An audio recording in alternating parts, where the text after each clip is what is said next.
Il arrive que ces personnes évoquent ce qu'elles nomment le royaume, et elles affirment que ce royaume représente la conscience du divin inhérente à chaque forme d'existence. Vous savez, le divin implicite. Dieu doit toujours être là, malgré les apparences.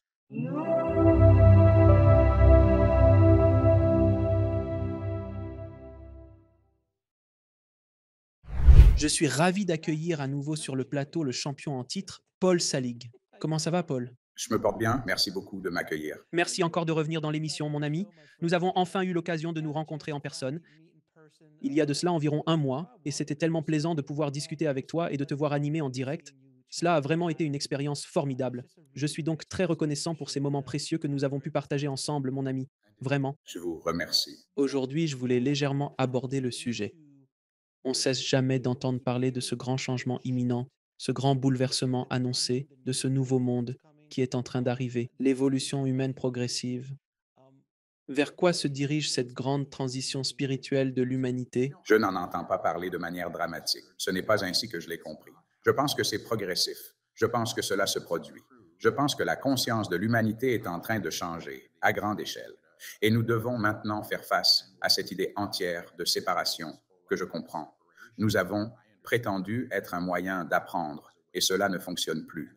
Alors, lorsque mes guides parlent d'un changement, ils en parlent comme de quelque chose qui se produit sur des générations. J'ai entendu parler de 4 générations pour que l'humanité commence à se réaliser au-delà des anciennes structures qu'elle a utilisées pour apprendre. Par conséquent, je tends à être prudent face aux grandes explications dramatiques parce que je pense que les gens s'y attachent trop. Je veux dire, je me souviens, en 2012, je me remémorais l'atelier que j'avais donné à San Francisco en 2000. Comment est-il possible de tenir un atelier quand le monde entier frappe à la porte? J'ai affirmé que, de mon côté, nous serions toujours présents et que je continuerais à travailler. Cependant, je comprends les préoccupations. Honnêtement, je n'ai pas vraiment d'opinion personnelle sur beaucoup de ces sujets. Je suis un canal et je prends des notes et quand ils s'expriment à travers moi, je comprends. Et dans l'ensemble, je dois dire que oui, cela paraît tout à fait logique et je peux le comprendre. Mais je ne suis pas du genre à sonner une cloche en particulier. Je pense que nous recevons tous des informations différentes sur ces époques et beaucoup semblent se recouper. Mais je comprends que nous nous trouvons, en quelque sorte, dans le dernier sursaut de la séparation, qui est la croyance que nous sommes séparés de notre source et, par conséquent, des autres. Le guide l'avait mentionné dans le tout premier livre, qui, je crois, a été dicté en 2009. Ils ont dit que l'humanité est à un moment de jugement, et un jugement est un face-à-face avec soi-même et avec toute notre création. Ainsi, tout ce que nous avons créé dans la peur ou auquel nous nous sommes alignés par l'action de la peur va devoir être en quelque sorte revu et corrigé d'une manière plus élevée. Les guides avec lesquels je travaille enseignent cette chose appelée la chambre haute. C'est un niveau de conscience et de vibration auquel ils nous apprennent à nous aligner et ils amènent leurs étudiants là-haut. C'est le travail des livres. Et depuis cette perspective, vous soulevez réellement ce que vous rencontrez. Vous apportez ce que vous rencontrez à travers la corrésonance. C'est ce que les guides affirment. Cela refait le monde.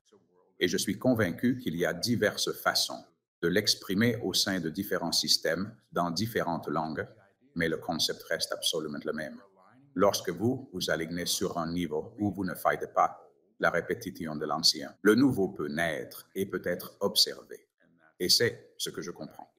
Alors, assiste-t-on à un grand changement? Je le crois, et je pense que ce à quoi nous sommes confrontés actuellement fait partie de cela. L'exclamation des foules, c'est ce que nous avons cherché à éviter et à enterrer, tous ensemble. Le guide a expliqué, c'est comme si votre jardin était un site archéologique, où des choses enfouies il y a 5 ans, ou même il y a 5000 ans, peuvent refaire surface. Seulement, le spectacle risque de ne pas être très agréable à voir pendant quelque temps. Alors, est-ce que c'est ce qui se passe dans notre société actuelle? Parce que ça en a tout l'air.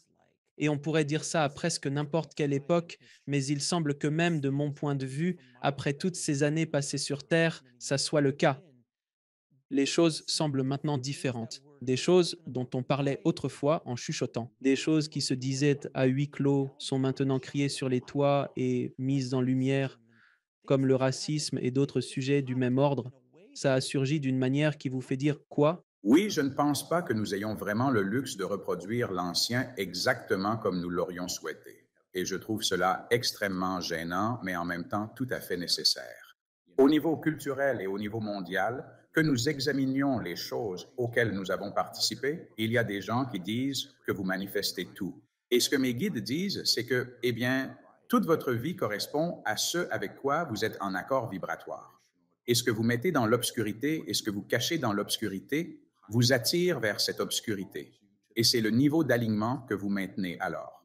Alors, vous ne pouvez vraiment pas vous élever au-delà de l'ancien sans voir comment vous participez. Nous participons tous à ces choses. Et quand quelqu'un dit, eh bien, je n'ai pas créé cela, mais c'est une partie de notre réalité collective. Et donc, en conséquence, nous sommes tous responsables et de la manière dont nous nous y rapportons et de la manière dont nous évoluons avec les changements. Donc, je pense que c'est productif. Je pense aussi que cela se passe au niveau de l'individu. Nous devons faire face à nos propres démons et à ceux du collectif. Plus nous résistons à l'idée de faire face à ces choses, plus l'expérience risque de devenir difficile. Les guides ont dit que vous fabriquez des bombes sous prétexte que cela va vous protéger. Et c'est absurde finalement, elles explosent. C'est exactement ce pourquoi elles sont conçues. Et donc nous avons maintenant cette capacité de nous détruire nous-mêmes et tout le reste. Et je comprends cela. Nous allons nous en sortir, c'est ce que mes guides spirituels m'ont assuré. L'humanité a fait le choix de transcender cette épreuve, mais nous ne pouvons pas y parvenir sans prendre conscience de la manière dont nous avons traité autrui et nous-mêmes. Quand vous affirmez que l'humanité a fait un choix, pourriez-vous élaborer davantage sur ce point? Eh bien oui, je veux dire dans la mesure de mes capacités. On dit que l'âme collective de l'humanité en tant qu'entité globale, a pris la décision que nous allions évoluer. Il s'agit d'une évolution de l'espèce, du moins c'est ce que je comprends, et également une évolution de la conscience, car l'évolution de la conscience doit nécessairement y contribuer. On ne peut pas faire de place au nouveau tant qu'on persiste à se délecter de l'ancien, donc il est essentiel de faire, pour ainsi dire, un nettoyage du frigo. Ce concept de l'âme de l'humanité est un concept nouveau que je n'avais jamais entendu auparavant. J'ai entendu parler de l'âme de la Terre, des âmes à l'échelle planétaire, voire universelle, des choses comme ça. Cela dit, ça a du sens. Cela a du sens, effectivement. Je veux dire, je ne sais pas si avec les guides des études, une ville a un karma, un pays a un karma. L'humanité elle-même participe à toutes ces créations. Nous sommes tellement habitués à nous penser en termes tribaux que nous oublions que nous provenons tous d'une source unique, ce qui est la clé de tout cela. Donc, si vous revenez à cette source unique et que l'humanité provient de cette source unique, je pense que c'est ce qu'ils veulent dire, mais que nous avons tous d'une manière décidée. C'est comme si la ville décidait qu'il est temps de construire une nouvelle école sans amiante au plafond. Alors tout le monde se mobilise, malgré les coûts et le désordre engendré. Et pendant ce temps, que fait-on des enfants? Mais je pense que c'est nécessaire. Nous devons agir, je crois, ou nous allons continuer à reproduire les mêmes schémas. Ce que nous avons eu jusqu'ici ne fonctionne pas. Et je pense que nous commençons à comprendre comment changer les choses. Beaucoup de choses ne marchent plus depuis longtemps. Et c'est perturbant. Au niveau des cultures, de la séparation des gouvernements, du racisme, de toutes ces choses, cette nécessité impérieuse d'être séparés et ce besoin rebelle et tenace d'avoir raison, au prix de quelqu'un d'autre qui est perçu comme ayant systématiquement tort. Les guides ont-ils déjà fait mention de ce phénomène qui est en train de se produire?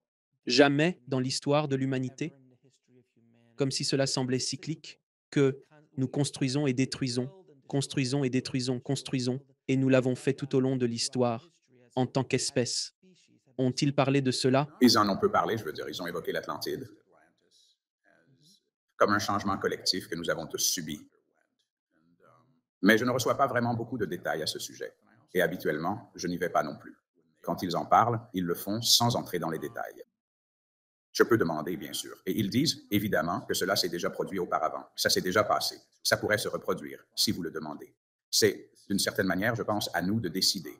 Ils disent que vous êtes en transition maintenant, de qui vous pensiez être vers ce que vous pouvez devenir. Vous pouvez devenir ce que vous voulez, car c'est la réalité. En fait, vous avez toujours été ce que vous êtes à l'extérieur, de la croyance en la séparation. Nous cherchons à la nier. Mais vous cherchez à la nier parce que vous voulez un sentiment de contrôle. Parce que vous voulez un sentiment de contrôle. Vous voulez avoir raison dans votre parti. Vous voulez que votre parti ait raison, que votre Église ait raison, que votre Église soit dans le vrai. Votre voisin soutient que le quartier aurait dû demeurer tel qu'il était. Tout est en changement. Tout est en changement. Cependant, tout doit croître, car tout est destiné à croître. La stase est en mouvement. La stase est en mouvement. Non seulement de manière confortable, de manières inconfortables, mais de façon évidente. Mais de façon évidente comme il se doit. Comme il se doit. Pour attirer votre attention. Pour attirer votre attention sur ce qui est nécessaire. Cependant, par le passé, l'humanité n'a jamais atteint ce niveau. Ça, je ne sais pas. Ça, je ne sais vraiment pas. Je veux dire, les guides ont dit que leurs enseignements sont plus anciens que ce que nous considérons comme le temps. Ce n'est pas du nouveau. Mais traitent-ils vraiment ce sujet? D'autres, oui. Ils n'ont jamais parlé de la Lémurie, même pas une fois, et de l'Atlantide, peut-être occasionnellement, surtout lorsqu'ils évoquent de grandes transitions ou changements majeurs. La Lémurie, jamais entendu parler. C'est quoi ça, la Lémurie? Un continent différent. Certaines personnes disent que parce que j'habite à Maui, je suis l'incarnation de ce qui était. Mais je ne sais pas, ce n'est pas mon truc. Je suis un piètre adepte du New Age, je dois l'admettre. Je le suis vraiment, jamais allé là. Ce qui me préoccupe, c'est de répéter des choses qui finissent par devenir des idées collectives auxquelles nous devrions nous accrocher et concrétiser. Et je suis sûr qu'il y a une immense réalité derrière bon nombre de ces choses, mais tant que je ne les ai pas reçues ou vécues moi-même. Je le suis. Récemment, quelqu'un a publié quelque part sur les réseaux sociaux toute une histoire sur la corrésonance et le son, ce qui correspond exactement à ce dont mes guides parlent depuis des années. Mais là, c'était un physicien, et je me suis dit, quel soulagement de savoir que mes guides parlent de quelque chose qui est prouvable à ce niveau. Parce que ce que je fais quand je canalise, c'est que je prends des dictées, et c'est leur dictée. Ils discutent de plus en plus dans le dernier tome intitulé « Résurrection », et d'après ce que je comprends, ils planifient déjà la suite. Et je ne suis pas sûr si c'est le titre exact, mais ils ont mentionné que cela traiterait d'un monde renouvelé. C'est bien leur orientation. C'est véritablement la transformation collective à travers l'harmonie vibratoire. Comment pouvez-vous atteindre un tel niveau de tonalité, une telle fréquence de vibration? Informe ce que vous rencontrez. Vous n'essayez plus de tout réparer à l'ancienne. Vous prenez conscience de ce qui a toujours été là, ce qui a été nié. Je veux dire, les guides disent que vous ne pouvez pas vraiment rendre quoi que ce soit sacré, mais vous pouvez nier le divin en toute chose. Et ce qu'ils ont souvent dit, c'est que le seul véritable défi de l'humanité est ce qu'ils appellent le déni du divin. Et tout ce à quoi nous pensons à ce sujet, je crois, nous cause de grands problèmes. Conséquence de cela, comment nous traitons les autres, notre gestion de la planète, tout compte. Parce que vous ne faites pas ça quand vous ne blessez pas ce que vous savez être. De la source. Et ce qu'il nous amène vraiment à reconnaître, c'est la source en tant que telle. Dieu manifesté sous une forme, venu tel le soleil et la lune, le corps et l'univers entier, car toute chose doit jaillir de cette source primordiale. Il est dit que nous avons rejeté le divin incarné. Depuis si longtemps dans le corps, Dieu doit être ailleurs qu'au fond de nos cœurs ou où que vous souhaitiez le placer, sous la peau de l'os que nous avons nié dans la réalité physique que nous habitons. Alors, si vous n'êtes pas de la source, comment l'océan le pourrait-il? Comment le ciel le pourrait-il? Comprenez? C'est donc, encore une fois, un enseignement simple de correspondance. Avant de poursuivre, car nous ne l'avons pas précisé à tout le monde, pourriez-vous expliquer en quoi consiste votre méthode de canalisation pour les personnes qui ne vous ont jamais vu auparavant? Je chuchote et je répète. Donc, lorsque j'entends, je chuchote les mots. C'est la transmission. Puis je les répète à voix haute pour que les gens entendent. Quand je suis vraiment lancé, je ne chuchote pas toujours parce que je suis tellement dans le flux. Mais après, je ne me souviens de rien de ce que j'ai dit. Et ça me fait encore un peu peur. Mais c'est ainsi que les événements ont eu lieu. Je n'ai jamais cherché à devenir un canal. Je ne souhaitais pas être un canal. Je n'étais pas nécessairement convaincu. Et lorsque j'ai commencé à percevoir des voix, je faisais partie d'un petit cercle. Réunis dans mon appartement, je m'ouvrais en tant que clairaudient et j'entendais des choses pour les autres, de manière psychique, ce qui était pour moi assez surprenant. Je ne croyais pas à cela jusqu'à ce qu'ils commencent à apporter des preuves tangibles. Mais lorsque j'ai commencé à percevoir des voix dans mon appartement, au début, c'était comme si quelqu'un pressait ses lèvres contre mon front et que la vibration des mots pénétrait en moi. Puis je les reproduisais simultanément avec ma bouche. C'était un processus très physique pour moi, et cela est resté le cas. Je ne ressens plus cela maintenant, et bien que cela ait pu devenir une habitude que j'ai développée, c'est précis. C'est une façon très précise de travailler. Il m'arrive parfois de trébucher sur un mot ou de mal entendre un mot, mais la plupart du temps, je suis dedans, mais c'est ma façon de travailler. Ouais, je voulais juste m'assurer que les gens se demandent pas: «Pourquoi ce type murmure-t-il tout seul?» Ouais, je veux dire, ça me convient. Ainsi soit-il. Ouais, ouais, exactement. Non, de loin, tu es le plus intéressant. Canalise comme tu le fais. Il n'y a personne d'autre que je connaisse qui canalise comme toi. Chaque canal a sa propre manière de canaliser. La tienne est extrêmement intéressante, c'est le moins qu'on puisse dire, et stimulante. C'est un défi. Que penses-tu d'essayer, par exemple, de citer? Fais semblant, tu aurais pu choisir une meilleure et plus facile voix, mec. La première fois qu'une vidéo de moi est apparue sur Internet, quelqu'un a dit, la première réaction que j'ai entendue, quelqu'un a dit, tu devrais regarder ce type. Il travaille trop dur pour que ce soit du chiquet. J'ai pensé, eh bien, c'est vrai. Et ce n'est certainement pas une manière très élégante de canaliser. Les gens s'habituent. Mais il est important que vous compreniez, j'ai littéralement dicté à ce moment précis 10 ouvrages complets, comme ça, qui ne nécessitent absolument aucune retouche, les yeux fermés. Et je pense que les 8 derniers, enfin, je ne suis pas sûr, ont tous été réalisés devant un public en direct. Et donc, si vous pouvez imaginer quelqu'un assis à côté de vous qui murmure le texte et que vous répétez ce que vous entendez, c'est probablement plus proche de cela que d'autres choses. Mais je pense à moi et à ce que je fais. Je suis une radio, c'est ce que je fais. Et la station sur laquelle je suis accordé quand je canalise, c'est la diffusion. Si je vous lisais, je m'accorderais sur vous et j'entendrais de vous ou votre. Et c'est tellement amusant, n'est-ce pas drôle? J'adore cette façon de faire. Vous avez dit que c'est comme si quelqu'un chuchotait à votre oreille. Si quelqu'un chuchotait réellement à votre oreille et que vous tentiez physiquement de répéter chaque mot, ça ne fonctionnerait tout simplement pas. Cognitivement, c'est très difficile d'essayer de faire quelque chose comme ça. Eh bien, il se trouve que parfois les gens pensent que la clairaudience, que certains nomment télépathie, représente une voie alternative pour accéder à l'information. Pour ma part, ce n'est pas comme entendre une voix dans la pièce, bien que certains puissent l'expérimenter de cette manière. C'est plutôt comme si une pensée venait éclipser toutes les autres pensées. C'est exactement cela, et ce n'est pas ma propre pensée. Bien souvent, ce n'est pas ce que je souhaite entendre. Mais pour une raison ou une autre, cela a parfaitement du sens. Je ne connais même pas le titre du livre. En réalité, ce n'est pas tout à fait exact. Parfois, j'ai eu connaissance du titre des ouvrages avant qu'on me les dicte parce qu'ils l'ont mentionné, ou bien l'éditeur m'a suggéré de leur demander comment ils envisagent de nommer leur prochain livre. Mais en vérité, je ne sais rien. Je ne connais pas le thème, je ne connais pas le titre du chapitre, je ne sais absolument rien jusqu'à ce que je sois assis et prêt à écrire. La chaise, là, juste pour le voyage. Ouais, comme je disais, moi, je monte sur la banquette arrière de la voiture, je passe le volant et je suis là, à l'arrière, à écouter d'une oreille. Et s'ils disent quelque chose que je trouve complètement fou ou impossible, il m'arrive de les interrompre. Et puis s'ils expliquent ce dont je suis reconnaissant. Je ne suis pas l'auteur de ces ouvrages. Je ne les ai pas rédigés. Lorsque vous interrogez Paul à propos de l'œuvre, le mieux que je puisse faire est d'essayer d'interpréter les informations qui m'ont été communiquées. Et maintenant, je le fais vraiment mieux qu'avant. Mais il y a une énorme différence. Et parfois, je donne une explication, je leur demande si c'est correct et ils me répondent merci, non. Et puis, ils reprennent tout depuis le début. Cela s'est produit devant des publics variés et au sein d'émissions telles que la vôtre, donc je m'y suis habitué avec le temps. Mais c'est une relation amusante et intéressante à entretenir. Et je ne comprendrai peut-être jamais ce qui est une des raisons pour lesquelles je continue. C'est une curiosité. À l'époque, quand je demandais comment savoir si c'est bien moi, et ce médium a dit d'accord, essayez de canaliser maintenant et vous verrez que vous ne pouvez pas. C'est comme être sous la douche, sous l'eau qui coule. Vous savez que vous êtes là, sous l'eau. Ça se passe et soudain, l'eau s'arrête. Vous le savez aussi. C'est à peu près comme ça que ça se passe.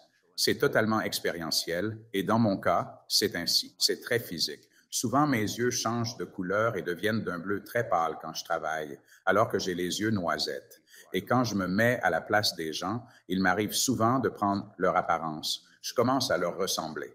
Je veux dire, c'est physique pour moi et je suis soulagé que ce soit le cas, parce que certaines de ces choses sont simplement vérifiables.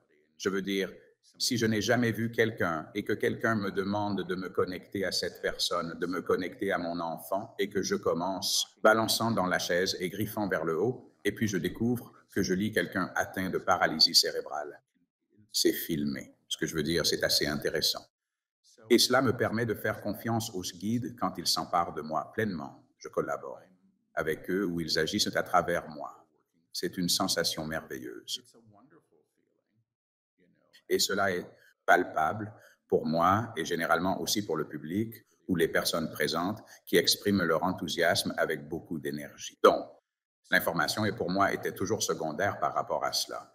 J'étais là pour l'énergie car je voulais la ressentir. C'était tellement excitant de la ressentir. C'était tellement réel. Et puis j'ai fait confiance à l'énergie et au langage qui en a découlé. Alors, cette idée de s'impliquer, pouvez-vous décrire le processus?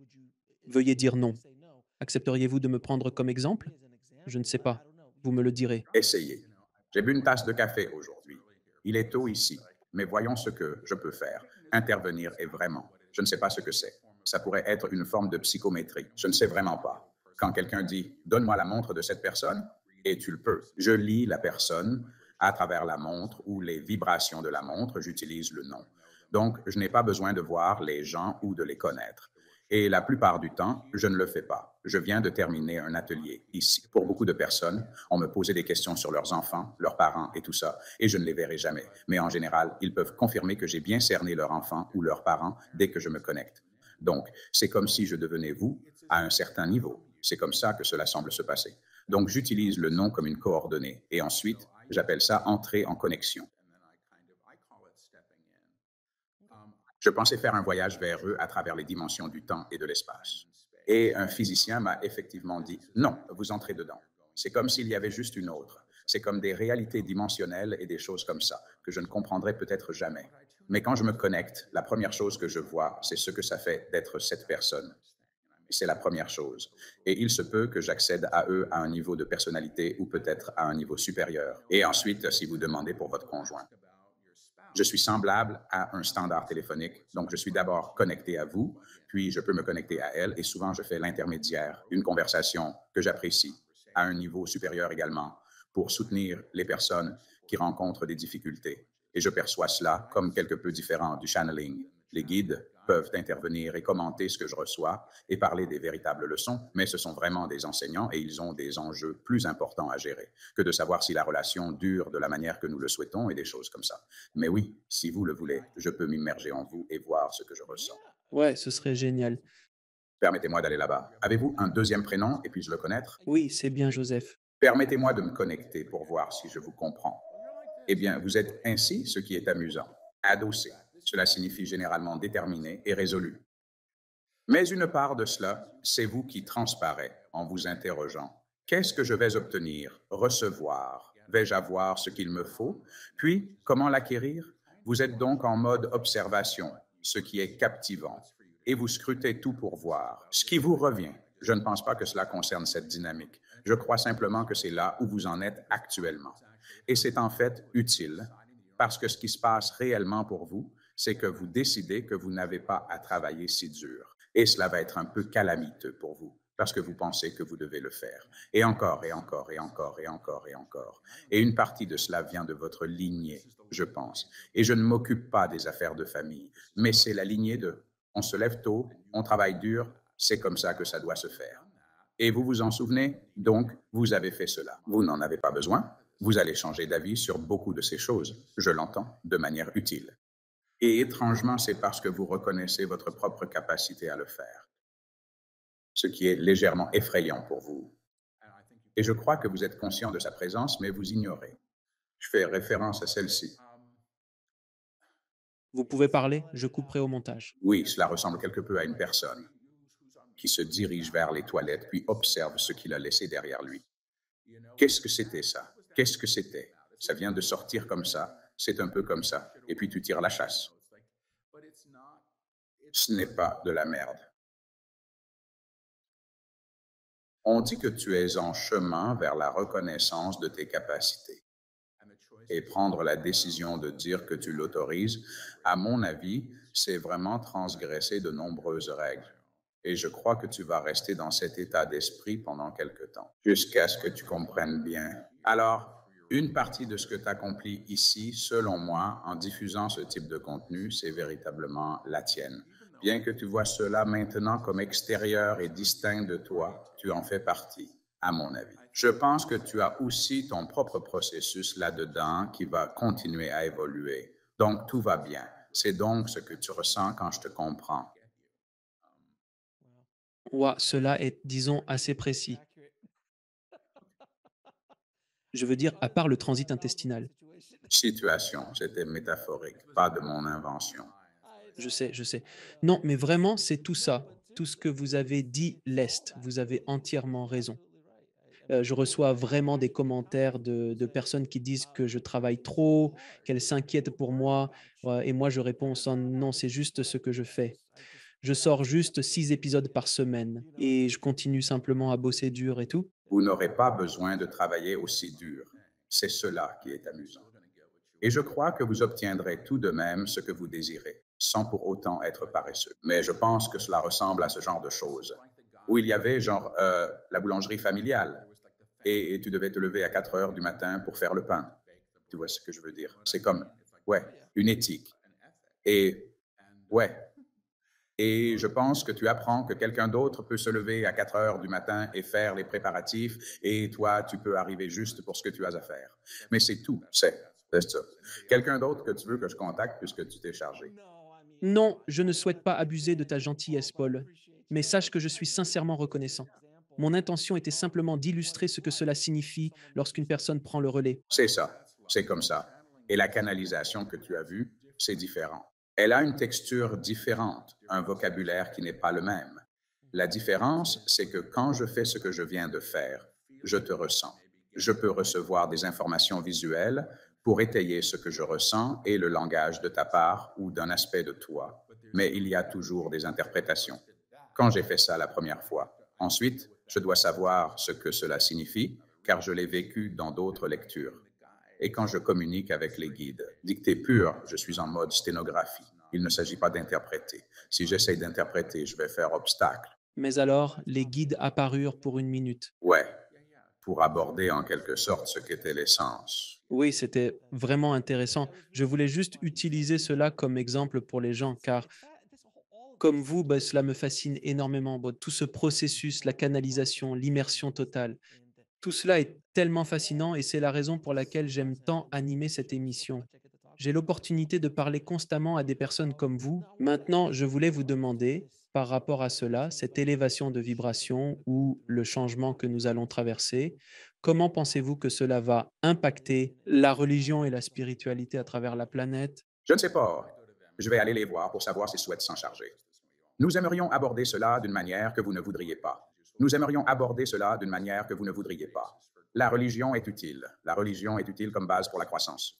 Comme base pour la croissance. Mais c'est un piège. C'est un piège pour certains car ils restent coincés dans les attentes, les règles et les obligations. La plupart des religions ont une clé en commun. Il y a une origine et cette origine peut être connue. La voie à suivre est différente dans les différentes religions. La voie à suivre est différente dans les différentes religions. Si vous demandez comment elles seront impactées, l'idée même des religions s'élèvera réellement à un niveau supérieur. Ainsi, le fondement de la religion, l'utilité de ce fondement de l'oppressif sera toujours là et présent pour vous. Toutefois, il se pourrait que les apparences ne soient plus ce qu'elles étaient auparavant. Il est possible que les injonctions ne correspondent plus à ce qu'elles étaient autrefois. Qu'en est-il de votre conception des règles, ou bien votre perception des règles, les modèles habituels, les orientations prises et l'origine de la religion? Tout cela représente des éléments distincts et potentiellement changeants. Sont toutes des choses différentes. L'idée implicite qu'il y a un Dieu, ou ce que vous pourriez appeler Dieu. Comment Dieu est erroné, comment Dieu est connu ou reconnu dans la structure érigée pour le soutenir. Et les structures qui ont été construites pour le soutenir sont toutes très différentes. Lorsque les choses sont soulevées, la base peut être déplacée. La fondation peut être changée par la vérité de la religion. Mais la vérité inhérente à la religion demeurera toujours présente, éternellement présente. Elle peut être connue et aimée, réellement connue et aimée. Point final. Réponse fantastique. Ces types sont doués. Ils travaillent bien, monsieur. Maintenant, y aura-t-il de nouvelles religions ou de nouveaux mouvements spirituels avec cette nouvelle élévation vibratoire? J'entends dire qu'il n'y en a pas besoin. Il y a besoin de vérité. Reconnaissance de la vérité. On peut fonder une religion sur n'importe quoi, mais souvent on échoue. Et ils affirment que cela concerne une pratique de méditation, un régime alimentaire spécifique, ou même une manière particulière d'interagir avec autrui, tout ce à quoi vous donnez forme, tout ce à quoi vous conférez de la force et du pouvoir. Tout cela fonctionne, tel un Dieu, ou peut-être comme un totem, comme un totem. Enfin, Dieu est son nom.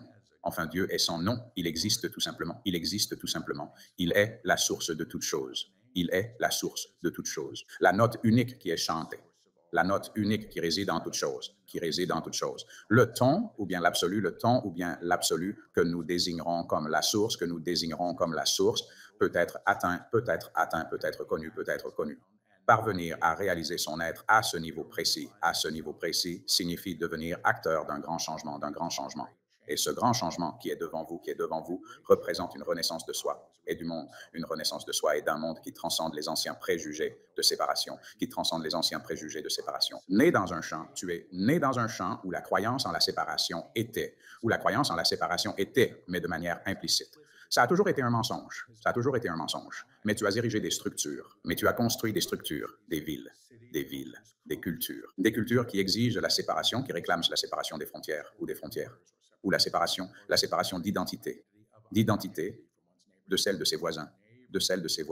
Lorsque tu passes à une salle culturelle, lorsque tu accèdes à ce que nous appelons la salle supérieure, qui est la strate supérieure ou l'octave au-dessus du champ commun, à travers lequel vous vous êtes connu, les choses sont renouvelées, vues et nouvelles. Et une fois réclamées, le monde que tu as vu sera renouvelé. Pas comme tu pourrais le penser ou le souhaiter, mais en vérité. En vérité, un mensonge ne tiendra pas. En vérité, un mensonge ne sera pas dit, vaincu. En vérité, un mensonge ne sera ni maintenu, ni prononcé.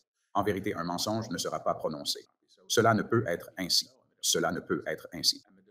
Et le divin comme présence, ou la vérité de toute chose, éradiquera une grande partie de la douleur, à laquelle tu t'es aligné, Et tous sont une attente de douleur. Dans l'attente de douleur, de séparation, de douleur, de peur, etc. C'est vraiment intéressant que vous disiez cela.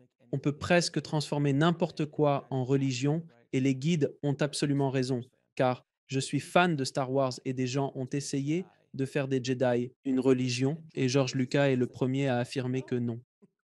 Arrêtez s'il vous plaît. Dans vos régimes et tout ce à quoi vous donnez du pouvoir, c'est vraiment intéressant. Je ne le fais pas, sachez-le. C'est en gros, cela constitue de l'idolâtrie pure et simple. Et cela est encouragé. On nous impose ce à quoi accorder de l'importance et ce à autonomiser. Ainsi, je suis un peu perplexe pour être honnête. Les guides ont en effet mentionné cela dès le premier ouvrage qu'ils ont dicté. Ils ont dit que ce n'est pas un enseignement religieux et ce n'est pas une religion. Et ils ont dit, c'est en quelque sorte un peu ce qu'ils ont dit, ils ont dit qu'il y a une grande beauté dans toutes les religions, mais qu'elles ont été déformées au fil du temps, pour différentes raisons, et ils nous ramènent juste à une base de vérité. Le langage qu'ils utilisent, la plupart du temps, fait partie de la tradition judéo-chrétienne, mais ils se la réapproprient. Tu sais, j'ai été élevé dans l'athéisme, et il y a un Jésus sur le mur là-bas, mais il y a un Hanuman sur mon bureau hors champ, et le Bouddha est là-bas, et tout à fait comme ton bureau. Tout le monde est d'une manière ou d'une autre invité à la fête. Ouais. C'est la dernière ligne droite. Quand vous avez débuté ce travail, vous disiez le premier, je ne suis pas un gourou. Je ne suis pas un gourou. Je ne suis même pas un enseignant spirituel. Je ne veux pas l'être. Je peux interpréter les enseignements. J'ai de l'expérience à partager et je la partage quand j'ai commencé à canaliser. J'étais un universitaire. J'avais l'habitude de me tenir devant une salle pleine de gens et de parler. Mais quand j'ai commencé à canaliser, je me présentais et ensuite je disparaissais pour tout l'atelier, un week-end entier, 5 jours. Personne n'entendait vraiment parler de moi jusque-là. À la fin, je disais un grand merci parce que je ne l'avais pas fait. J'avais le droit d'être participatif. Mais mon expérience personnelle avec ces choses a été intéressante et pourrait être encourageante pour d'autres. Je ne suis pas quelqu'un qui a activement cherché cela. J'ai cherché Dieu, quelle que soit la signification de cette recherche. Lorsque confronté à un obstacle à l'âge de 25 ans, j'ai entamé la prière pour la première fois, car je ne savais pas quelle autre voie emprunter. En m'ouvrant à cette expérience, il m'a semblé que les portes de la vie s'ouvraient également. C'est alors que ma vie s'est véritablement effondrée, me laissant vivre au jour le jour, en luttant contre le chaos que j'avais moi-même engendré dans l'autre. Et j'ai appris à travers tout cela. Et je suis très reconnaissant maintenant, mais j'ai une vie pour laquelle je suis très reconnaissant. Mais Dieu sait que ça n'a pas été facile, ça n'a pas été courtois, ça n'a été rien de tout ça. Oui, et je ne suis pas certain que cela doive être toujours facile. Le processus de grandir est complexe. Lorsqu'ils évoquent ce qui se déroule ici, en termes de développement personnel et collectif, ils mentionnent souvent quand la graine germe et perce le sol, la terre est remuée pour favoriser la croissance. Ce n'est pas vu comme poli. On préfère que tout soit lisse. Actuellement, je pense que nous voyons bien que tout n'est pas parfait. Regardez autour de vous. Ce n'est pas l'idéal. C'est une croissance. Et cela devrait être vu comme une opportunité. Donc, c'est utile. Quels sont les plus grands défis que l'humanité doit affronter avec ce grand changement qui arrive ou dans lequel nous sommes en plein cœur? Au début, je ne sais pas, mais on dit que ça avance. Vous assistez à l'érosion du modèle, l'érosion de ce qu'est la réalité, de ce qu'était la réalité. Le plus grand défi, c'est votre attachement à ce qui était, car tout est en mouvement, car tout sera renouvelé. C'est maintenant que cela devient triomphant. À l'heure actuelle, cela devient un motif de célébration empreinte de triomphe, un véritable motif de réjouissance. Lorsqu'un temple s'effondre, ou lorsqu'une structure quelconque s'effondre, ou encore lorsqu'un système bancaire s'effondre, ou même lorsqu'un pays tout entier s'effondre. Ce n'est pas un spectacle réjouissant. Ce n'est vraiment pas beau à voir. Et cela peut être retentissant. Et cela peut être retentissant. Mais ces choses passent. Mais ces choses passent. Nous ne parlons pas de désolation. Nous ne parlons pas de désolation, ni de destruction. Ni de destruction. Nous parlons de changement. Nous parlons de changement. Et l'alignement que vous maintenez est l'alignement que vous maintenez vers un potentiel supérieur pour vous-même, se traduit pour le monde. Se traduit pour le monde. Vous devenez un phare. Vous devenez un phare qui illuminera le chemin pour les autres, en connaissant et en étant qui et ce que vous êtes, vraiment vous permet de reconnaître la même chose dans le monde. Cela vous permet de reconnaître la même chose dans le monde entier. Le plus grand défi réside dans votre attachement, soit à ce qui a été, soit à ce que vous pensez que cela devrait être. Vous apprendrez à travers toutes les expériences qui vous arrivent. Vous apprendrez à travers toutes les expériences qui vous arrivent, au degré auquel vous vous y conformez. Point final, durant la même période qu'eux. C'est très similaire à l'exemple que vous avez donné de l'école à l'amiante. Cela a été fait pendant des années et des années jusqu'à ce que finalement quelqu'un dise: «Et je pense qu'on ne devrait pas tuer nos enseignants et nos enfants». Ouais, et ce n'était pas facile. Ouais. Mais c'est une relocalisation et à ce niveau, c'est une relocalisation de la conscience. Donc, je vais expliquer cela parce que les guides y ont fait référence. Ils disent que nous vivons dans une octave. Notre réalité commune est une octave de ton, de son et de vibration. Et ils disent que n'importe quel morceau de musique peut être joué dans une octave supérieure. Et le processus que nous vivons actuellement, ils l'appellent. Comment dit-on déjà? Transposition. La musique que nous sommes est en train d'être transposée dans une octave supérieure. Et à cause de la corrésonance, la réalité physique que nous connaissons est celle avec laquelle nous sommes en harmonisation ou en accord vibratoire. Lorsque nous nous élevons vers le supérieur, nous commençons à revendiquer ce qui s'exprime à ce niveau. C'est le symbole qu'ils utilisent pour la correspondance. C'est le symbole de l'infini, juste pour que tu saches. Donc, c'est en quelque sorte ce qui se passe maintenant. Et ils disent qu'il y a des octaves au-delà de celle-ci, celle qu'ils appellent la chambre haute, une octave. Ils nous amènent, je pense, jusqu'à l'endroit où nous pouvons entrer. Mais il y a plus encore là-bas. Il arrive que ces personnes évoquent ce qu'elles nomment le royaume. Et elles affirment que ce royaume représente la conscience du divin inhérente à chaque forme d'existence. Le divin implicite signifie que Dieu est toujours là, même si cela n'est pas manifeste. Et je pense que c'est précisément là qu'ils essaient de nous conduire.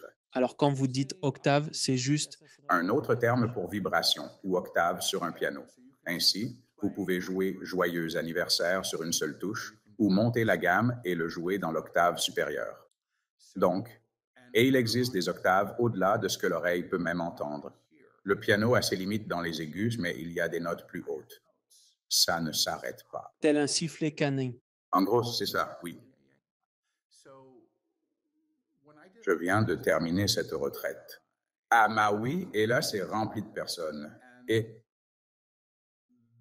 l'une des affirmations avec lesquelles ils travaillent est « Voici, je fais toutes choses nouvelles ». Et c'est une affirmation de vérité. Et ils disent que c'est le monade, le moi divin ou le Dieu intérieur qui fait cela. Paul, au niveau de la personnalité, ne fait rien, mais on peut ressentir l'énergie. Et ils avaient, je ne sais pas, 80 personnes de chaque côté de la salle ou quelque chose comme ça qui s'envoyaient cela. Et c'était comme si les vagues d'énergie montaient et montaient et montaient. Et puis il y a eu un type, ils ont fait une promenade, sont revenus, et un type est passé à côté de moi où j'étais assis. Et je pouvais sentir le champ d'énergie, juste incroyablement intense. Et j'ai réalisé que c'est exactement ce qu'il faisait avec nous. Et puis, il a fait le tour de la salle. Tout le monde pouvait le ressentir. Ainsi, le monde, dit-on, se transforme par la présence et l'être, ou par le niveau de tonalité que vous maintenez dans les hautes sphères ou dans la salle supérieure, que par cela, l'entraînement ou l'accord vibratoire élève ce qu'il rencontre. Vous voyez, lorsque les guides disent que c'est un enseignement très simple, ce que vous maudissez et qui vous maudissez, vous maudit en retour. Et c'est ça, l'accord vibratoire. Ce que vous plongez dans l'obscurité vous appelle vers l'obscurité. Vous ne pouvez pas être la lumière et maintenir un autre dans l'obscurité. C'est de l'hypocrisie. Ça ne fonctionne pas. Mais ils disent aussi que ce que vous bénissez vous bénit en retour. Et nous vivons dans un monde qui considère la bénédiction comme un simple « Dieu les bénisse ». Allez, oubliez ça. Dieu les bénisse. C'était affreux. Laissez tomber. C'est du bout des lèvres. Ils disent que bénir quelque chose, c'est reconnaître la présence du divin en elle. C'est l'action de la source sur elle. Et ils disent aussi que ce que vous bénissez vous bénit en retour. Et vous pouvez le faire. Vous pouvez travailler avec cela. Vous pouvez ressentir l'énergie de cela lorsque vous le faites. Littéralement, ils appellent ça l'écho. Vous sentez l'énergie vous revenir par vagues. C'est assez extraordinaire. C'est comme cette expérience commune. Quand quelqu'un entre dans une pièce, il peut soit gâcher l'ambiance, soit la vivifier, n'est-ce pas? Parfois, l'âme de la fête apparaît et tout le monde est heureux, ou alors une personne arrive et d'un coup, toute l'énergie disparaît de la pièce. Tout à fait. Ça m'est arrivé à quelques reprises. Au fil des ans, j'ai croisé des stars du rock qui jouent dans d'immenses stades. Le premier, quand je l'ai rencontré, je n'étais pas fan de rock, ayant décroché depuis un moment. Je n'étais pas très impressionné, ne les connaissant pas vraiment. J'avais juste entendu parler d'eux. Type sympa. Et comme tout le monde, ils veulent savoir des choses sur leur famille et leurs enfants, c'est banal. Mais ce gars, je me suis intéressé à lui, à son travail, parce qu'il a posé une question sur le travail. Et j'ai senti ce type devenir tellement imposant. J'étais choqué. Et c'était comme s'il était faisant l'amour à tout un stade. Je me suis dit, c'était ça l'énergie. Je me suis dit, mon Dieu, c'est pour ça qu'il fait ça. Il pouvait maintenir ce niveau d'énergie. C'est bien plus que d'illuminer une pièce. Tu peux illuminer le monde entier, mais il faut savoir ce qu'est cette lumière. Ensuite, tu dois y accéder et puis l'exprimer. Et cela se manifeste en étant ton vrai moi. Les guides disent que la manière dont nous servons, dont chacun de nous sert, c'est la manière dont nous sommes exprimés le plus pleinement en tant que vrai moi, ou moi divin, ou qui nous sommes vraiment. C'est donc un peu comme lorsque tu rencontres un maître en marche, ou évidemment un maître ascensionné, mais comme un yogi ou ce genre de personnes sur lesquelles tu entends ces histoires, où les gens autour d'eux sont littéralement enivrés par leur énergie, des choses de cette nature. Je pense que c'est probablement le cas. Et je pense qu'il existe des individus qui opèrent à ce niveau de conscience, mais je suis également convaincu qu'il y a des personnes à ce même niveau qui ne se font pas connaître. Je suis d'avis que les personnes véritablement éveillées ne se déclarent pas comme telles. Elles continuent tout simplement à mener leur vie quotidienne. Et parfois, il m'arrive de penser, de temps en temps, comme le gardien de passage piéton de l'école pourrait être la personne la plus éclairée du quartier. Pendant 50 ans, il a tenu ce panneau et a veillé à leur sécurité. Mais chaque fois que quelqu'un fait quelque chose avec amour, il progresse sur une voie rapide. Il n'existe pas d'autre voie. Donc oui, je crois que c'est vrai. Et quand les guides interviennent parfois, ils feront faites vibrer toute la pièce avec cette énergie et vous la ressentez. C'est ce qui me plaît dans ce travail, car c'est palpable. Je n'ai vraiment aucun intérêt à ce que les gens me donnent leur autorité. Comme Paul, je ne veux vraiment pas porter ce fardeau, parce qu'on finit toujours par décevoir quelqu'un. Mais les guides font ce qu'ils ont à faire, et je suis content de faire partie de ça. Et je pense vraiment qu'ils savent ce qu'ils font. Vraiment à ce stade, parce que je ne peux pas imaginer qu'ils allaient perdre leur temps en faisant tout ce travail par moi-même et pour notre bien, à travers l'ensemble de leurs actions. Ouais, j'ai entendu dire qu'un jour, un yogi qui se promenait dans le marché a aperçu un homme assis là qui vendait, disons, des fruits. Intrigué, le yogi s'est simplement arrêté et s'est posé à ses côtés, puis il lui a demandé: «Qu'est-ce que tu fais ici?» Il est comme, et c'était cet être lumineux et éclairé, pourtant il était juste, vendant des fruits frais au bord de la route. Il est du genre. Il ne pouvait pas le comprendre sur le moment, mais il le ressentait. Il ressentait cette énergie. C'était une histoire vraiment intéressante. C'est vrai. Je pense que c'est. Vous savez, quand j'ai commencé à m'ouvrir spirituellement, j'étais dans le dénuement. J'étais au début de ma sobriété. Je n'avais pas du tout d'argent. C'était une période très difficile. Et l'un des premiers emplois que j'ai obtenus fut dans les écoles publiques de New York, où je mettais en place des programmes artistiques. car mon école aidait à trouver du travail. Et je me rappelle être allé dans cet endroit qui était dévasté. Quartier, c'était le South Bronx à l'époque. Ah, c'était dur, très dur. Et j'ai vu ces enseignants dans ces écoles et ils étaient incroyables. Et je suis sûr qu'ils ne savaient pas ce qu'était un chakra ou ça leur importait peu. Mais ces gens étaient présents d'une manière profondément humble pour moi, vraiment humble, parce que c'est ça le vrai truc. Ce n'est pas de dire namasté toute la journée et de vivre dans un cristal. C'est la manière dont on se présente dans nos vies, comment on traite les gens. Et je pense que comment nous donnons notre confiance, peu importe nos croyances, peu importe. Cela constitue finalement la preuve tangible de toute cette histoire. Et je pense que vous pouvez vous attacher à matérialisme spirituel, peut être utilisé en l'absence d'un terme plus approprié. La bonne nouvelle est que cela se dissipe avec le temps. C'est une partie, je pense, du processus de croissance. D'accord. C'est quand tu dis que je suis le plus spirituel, ou je suis censé l'être. Le plus spirituel, je dois le devenir. Si je n'y arrive pas en premier, il n'y en aura pas assez pour moi. Et tout cela, c'est sans compter la source. Si vous poursuivez activement l'éclaircissement, il vous échappera toujours. C'est en suivant simplement votre propre voie que l'éveil finira par vous trouver. Tout. Je suis conscient que cela peut sembler juste, mais de temps à autre, quelqu'un dans un atelier lèvera la main et dira: je veux que ce soit ma dernière vie. Je ne reviendrai plus. Oh, je l'entends vraiment tout le temps, ça. Et puis les guides répondent toujours: eh bien, dans ce cas, vous aurez à revenir. Alors, vous pourrez revenir. Je lis constamment cela dans les commentaires de tous les spectacles, du genre: Oh, je ne souhaite vraiment pas revenir.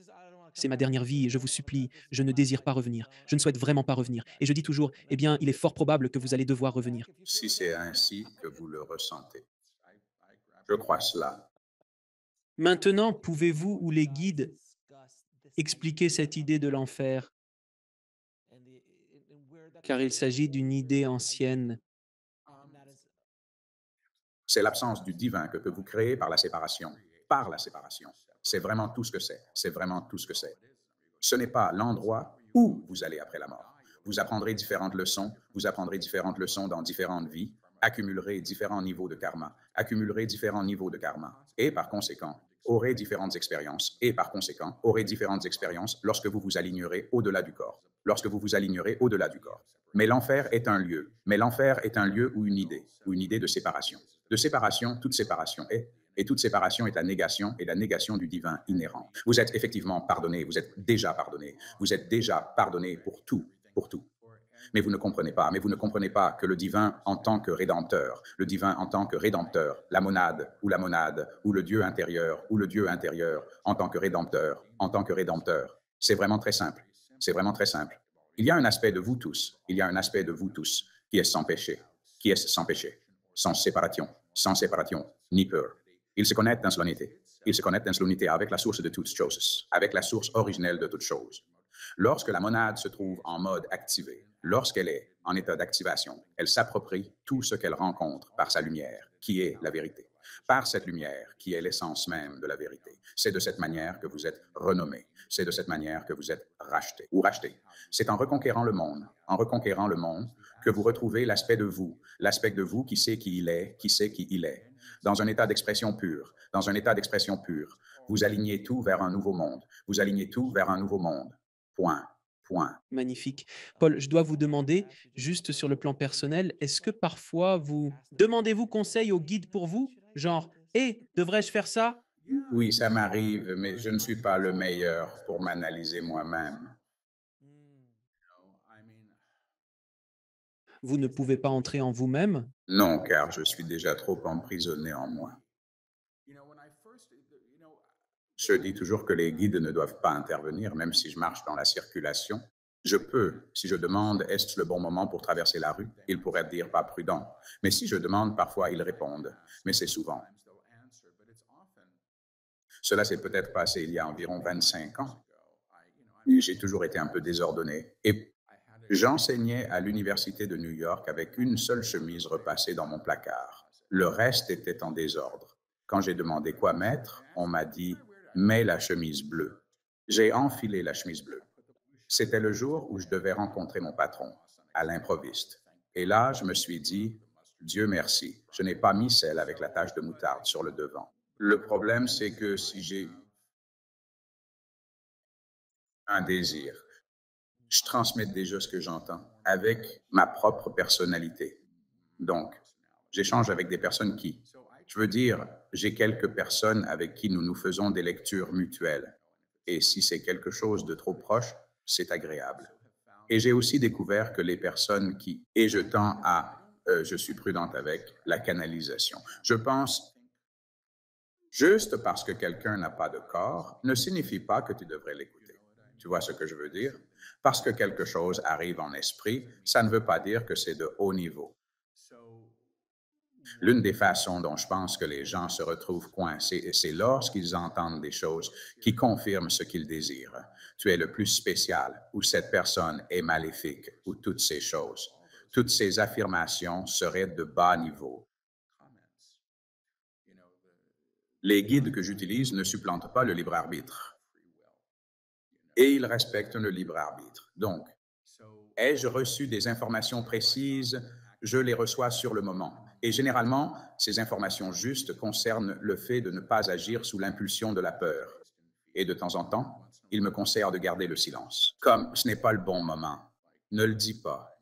Pas le bon moment, seulement quand je le demande. Quand vous dites bas niveau, vous voulez dire, pouvez-vous expliquer un peu plus? Je n'ai jamais vraiment abordé ce sujet auparavant. Niveau. Eh bien, ce n'est vraiment pas mon domaine d'expertise. Je ne communique pas avec les morts. Ce n'est pas dans mes attributions. Cela se produit de temps à autre pour les vivants. Si les gens ont encore un corps, je peux les entendre et les ressentir. Et j'ai déjà fait des lectures pour des membres de famille à propos de personnes dans le coma. Et j'ai quand même pu accéder à des informations parce que je me connecte à quelqu'un qui a encore un corps. Les guides sont au-delà de ce niveau et ils me placent dans un espace intermédiaire.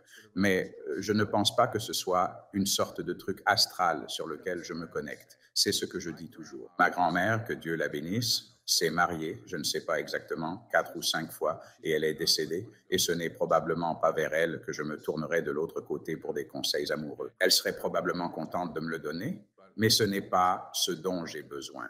C'est pourquoi je fais preuve de prudence sur certaines choses. Et il y a 2 leçons importantes qu'on m'a enseignées que je garde en tête. Il est important de rester vigilant face à la flatterie et à la peur. Ainsi, si quelqu'un évoque ces individus malveillants, et en général, je crois que mes guides ne s'en préoccupent guère. Ouais. Qui a tué la princesse Diana si cela s'est produit? C'est du niveau du National Enquirer. Ce n'est pas leur domaine. Quelqu'un d'autre pourrait s'y intéresser et obtenir des informations précises si les médiums y travaillent à ce niveau-là. Quand je travaille avec les vivants, je travaille psychiquement. Quand j'agis en tant que canal, je travaille spirituellement. Et je fais la distinction, cela est important. Cela a parfaitement du sens, car généralement, toutes les personnes que j'invite à l'émission ont toujours des messages profonds, de haut niveau. Je n'ai jamais eu quelqu'un venant et partant en disant ce sont ces autres personnes que vous devez craindre. Ou, effectivement, vous avez parfaitement raison. Pour moi, je pense que je tends à établir une distinction entre l'inspiration et la canalisation. Et l'inspiration, c'est génial. Oui, je sais. Le grand art est généralement, à mon avis, un art inspiré, la canalisation. Mais la canalisation, pour moi, c'est de la dictée. Il s'agit d'une dictée. Voilà comment je perçois la situation. Ce n'est certainement pas de le canal. Le canal est utilisé de manière utile, mais il ne s'agit pas de cela et cela aussi. J'ai rencontré des gens qui disent, eh bien, je fais corriger le livre de ma chaîne. Et je réponds, mais ce n'est pas pour éditer. Ça n'a pas de sens pour moi, mais je suis plutôt un puriste dans ce domaine. Il peut y avoir 3 mots dans un livre qui sont modifiés après leur transcription. Et c'est généralement parce que je les ai mal prononcés. Ou c'est comme ça, si je devais dire je suis une nuit avant Noël et partout dans la maison. Oui, exactement. Cela présuppose ce qui va suivre. Et donc, les guides avec lesquels je travaille diront parfois c'était la nuit avant Noël et partout dans la copropriété, juste pour que tu écoutes. Tu vois ce que je veux dire? Ils modifient le mot et cela te maintient en alerte. Mais il est facile de tomber dans le piège de vouloir terminer et je dois faire attention à ne pas le faire. Alors, quel conseil, toi ou les gars, donneriez-vous à quelqu'un qui commence tout juste son parcours spirituel? Réjouis-toi. Vraiment, ce sera une sacrée aventure. Quand je suis arrivé à ce stade tôt, j'étais à 25 ans quand j'ai commencé à m'ouvrir. J'ai vécu une expérience assez tôt qui a rendu les choses plus concrètes pour moi. Mais à l'époque, l'idée était très simple pour moi. Si un Dieu existe, ou quelque chose comme un Dieu, ou un esprit dans l'univers, alors rien n'est comme je le pensais, rien n'est exactement comme je l'avais envisagé. Et cela s'est révélé renversant. C'était excitant et en même temps étrange. Et je pense aussi qu'il est vraiment utile de rester les pieds sur terre. Alors, je suis un adepte de longue date des 12 étapes. Ça m'a ancré, ça l'a rendu pratique. Il y avait des choses que je pouvais faire et des choses que je ne faisais pas. Et c'était vraiment difficile. J'ai dû apprendre à tout faire par moi-même, différemment de ce à quoi j'étais habitué. Tout. En tant qu'écrivain, je ne pouvais plus écrire après cela. Je me suis demandé que faire maintenant. Alors, j'ai fini par découvrir que, à travers les moments difficiles et aussi en ayant un véritable soutien sain, était d'une valeur extraordinaire. Je n'aurais pas pu faire ce chemin sans les personnes qui ont été gentilles avec moi. Et cela incluait dès le début des gens qui m'ont permis de vivre dans leurs appartements, car je n'avais aucun autre endroit où aller. Et un homme parmi eux était un guérisseur énergétique qui a découvert que je m'épanouissais, qui a travaillé sur moi pour presque rien pendant 1 an ou 2, alors que je m'ouvrais. C'était d'une générosité extraordinaire, mais je crois vraiment que lorsque vous empruntez ce chemin, j'étais soutenu. Quand je repense à tout ça, je me dis que j'ai été vraiment pris en charge, sans même m'en rendre compte. Et j'aurais dû être mort pour plein de raisons différentes. J'aurais dû être mort, et je suis là, et je suis reconnaissant. Et quand vous avez dit cela, si tout ce qui se produit s'avère être vrai, alors tout ce en quoi vous aviez foi est faux, cela représente un véritable bouleversement des fondations de votre existence. Et cela effraie énormément les gens. J'avais 25 ans, avec des cheveux blonds platine à la manière de Billy Idol, je portais un blouson en cuir et je fumais 4 paquets. Envoyez une photo, s'il vous plaît. Je le ferai, je le ferai. J'étais là pour aider. Je suis là pour aider. J'étais un gamin. Quand j'ai commencé à m'impliquer là-dedans, les gens croyaient que j'avais perdu la raison. Lorsque j'ai vu des lumières entourer les gens, c'était comme si on me disait peut-être que tu as une rétine décollée ou une tumeur au cerveau ou bien que tu es en plein sevrage. Mais cela marque le commencement de quelque chose de nouveau. Et pour moi, qui n'ai jamais rien connu de tel et qui a été élevé dans la conviction que c'était réservé aux idiots, je le suis devenu. J'avais besoin d'une sorte de preuve qui était de voir ou de ressentir. J'en avais besoin, et cela m'a été accordé. Le travail que les guides font à travers moi est souvent très tangible. Les gens ressentent l'énergie. Et une fois que vous ressentez cette énergie, tout change, car vous réalisez qu'il se passe plus que ce qu'on vous a dit. Vous le sentez vraiment. C'est pourquoi les gens, lorsqu'ils étudient des formes de guérison par l'énergie, en s'ouvrant, parfois ils s'ouvrent très rapidement. C'est ce qui m'est arrivé. Quel est donc votre enseignement préféré provenant des guides spirituels? L'action de la peur est de réclamer plus de peur. Chaque choix fait par peur engendre plus de crainte. Réfléchissez à votre dernière décision prise par peur et voyez où elle vous a mené, à davantage de la même chose. Il est dit que la peur qui n'est pas sage aspire à se répliquer à son propre niveau. Elle représente une énergie de basse vibration. On raconte alors que lorsque vous élevez votre esprit à la chambre haute, vous transcendez la peur à ce niveau. Parce que la peur ne reflète pas le désir de la peur elle-même. Vous devez redescendre pour la saisir à nouveau. Cette idée me plaît énormément. Je la trouve réellement utile. Et je m'emploie à travailler avec elle dans ma vie, parce que je l'ai trouvée véridique. Alors j'essaie de ne pas prendre de décisions basées sur la peur. La prudence et la peur sont deux choses différentes. La prudence, c'est quand le panneau indique qu'il y a des requins dans l'eau, il vaut peut-être mieux ne pas se baigner ce jour-là. Ce n'est pas de la peur que tu ressens, c'est simplement de la prudence. Il est sage de prendre un parapluie quand il pleut. Ce n'est pas que tu as peur de la pluie, tu préfères simplement ne pas être mouillé. D'accord, d'accord. Maintenant, je vais vous poser quelques questions, des questions que je pose à tous mes invités. Alors, c'est à vous ou au guide de répondre, selon qui se manifeste. Quelle est votre définition de la vie, une vie épanouie? Eh bien, je comprends, je comprends. Je suppose que cela repose sur moi, mais j'ai l'intention de faire confiance à Dieu. Et tout se passe comme il se doit. Et vous n'avez pas peur? Laissez-moi répondre à ma manière. Quelle serait une vie chancelante pour Paul? Ne pas avoir peur, ce qui revient, je suppose, à faire confiance en Dieu. Quel conseil donneriez-vous à votre jeune moi? Accrochez-vous, tenez bon, persévérez avec force et ne fléchissez pas. Mon moi de 18 ans, assurez-vous de pratiquer le sexe en toute sécurité. Ne buvez pas jusqu'à perdre connaissance. Ne faites pas défaut sur vos prêts étudiants. Vous aurez besoin de cet argent.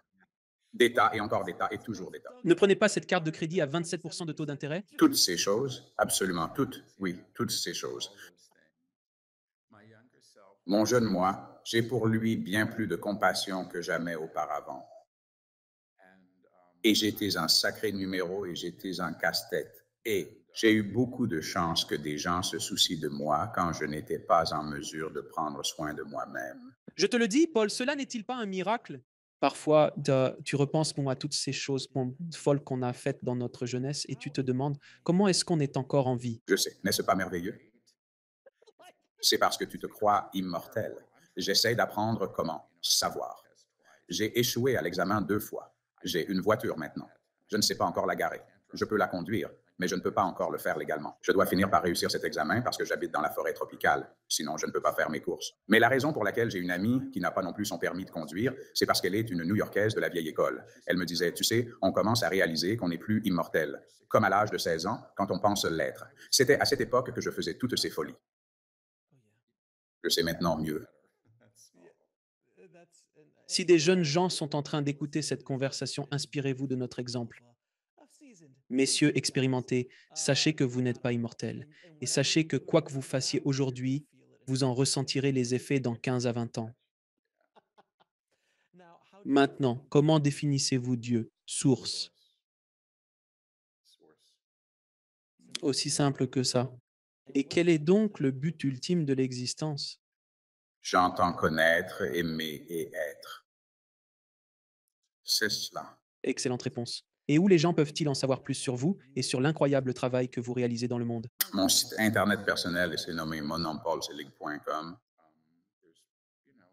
Des informations sur les événements en direct et je fais beaucoup de diffusion en direct et les livres sont là et de nombreux podcasts. Donc, c'est un endroit qui est en quelque sorte un guichet unique pour et vous. Vous ne faites plus de choses personnelles, n'est-ce pas? Personnelles? Oui, effectivement. Ça prend généralement un peu de temps pour obtenir un rendez-vous, mais il y a aussi un lien en haut pour les consultations personnelles. D'accord, c'est super. Les guides ont-ils des messages de clôture à adresser au public? Comprenez que ce n'est pas un échec de ne pas savoir ce que vous faites. Le monde dans lequel vous viviez est en train de changer. Il change. Et ce à quoi vous pensez est également en train de changer, est en train de changer.